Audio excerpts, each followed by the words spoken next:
ប៉ុន្តែតើតើជាមួយនឹងការប្រើប្រាស់ប្រភេទថ្នាំបញ្ចេញថ្នាំថែទាំនៅលើដំណាំស្វាយចន្ទីគាត់ជ្រើសរើសយកក្រុមហ៊ុន VKSN ដែលមានការណែនាំពីបងប្អូនគាត់នៅខាងខេត្តទឹកត្រែងក្នុងឃុំកោះសំពាយណែខាងបងឆ្នាំហ្នឹងដឹងតែបានទេបានអត់អីបាទដោយសារអីតើតើជាមួយនឹងប្រសិទ្ធភាពថ្នាំរបស់យើងចុះមកមើលផ្ទាល់យើងដឹងកម្លាំងដើមតំបន់ដីនេះវាមិនមែនតំបន់ដីល្អទេប៉ុន្តែនៅតែយើងអាចធ្វើបានដូចនៅខាងច្រកផ្លូវបាយអាស៊ានខាងស្រុកសដានអីក៏មានអតិថិជនដីអន់ជាងនឹងទៀតតែគេធ្វើបានបាទពីឆ្នាំទៅយើងមានវីដេអូដែរសួស្តីបងប្អូនទឹកដីខេត្តក្រចេះនៅក្នុងស្រុកអូក្រៀងយើងចុះ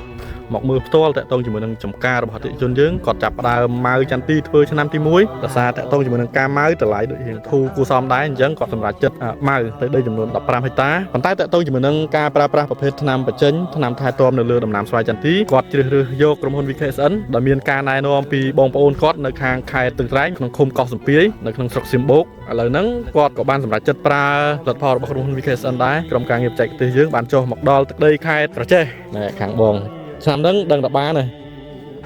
បានអត់អី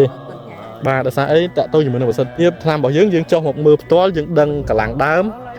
តំបន់ដីនេះវាមិនមែនតំបន់ដីល្អទេប៉ុន្តែនៅតែយើងអាចធ្វើបានដូចនៅខាងច្រកផ្លូវបាយអាស៊ានខាងស្រុកសដានអីក៏មានអតិថិជនដីអន់ជាងនឹងទៀតតែគេធ្វើបានបាទពីឆ្នាំទៅយើងមានវីដេអូដែរអតិថិជនដែលតាមដាននៅវីដេអូរបស់ក្រុមការងារយើងបងប្អូនតំបន់ដីល្អដីដែលអន់ដីដែលអត់សូវមានជីជាតិក៏យើងនៅតែអាចធ្វើបានដែរបងប្អូនប៉ុន្តែតកតងជាមួយនឹងទិន្នផលវានៅកម្រិតមួយដែលយើងអាចទទួលយកបានចាស់ចំការគាត់ចាប់ផ្ដើមចុះធ្វើឥឡូវនេះដើមខែ10គាត់ចាប់ផ្ដើមចុះធ្វើដំបូងគេបអស់គឺធ្វើស្មៅហើយនឹងបាញ់ថ្នាំបំពន់នៅលើដើមចន្ទីបាញ់បញ្ចេញត្រួយពីខែ10ហ្នឹងទៅគាត់អត់ធ្វើជំរុះទេបងប្អូនគាត់បាញ់បំពន់យកតែម្ដងបាទឡូនិយាយអាចទៀបមួយក៏លើហ្នឹងតិចតួច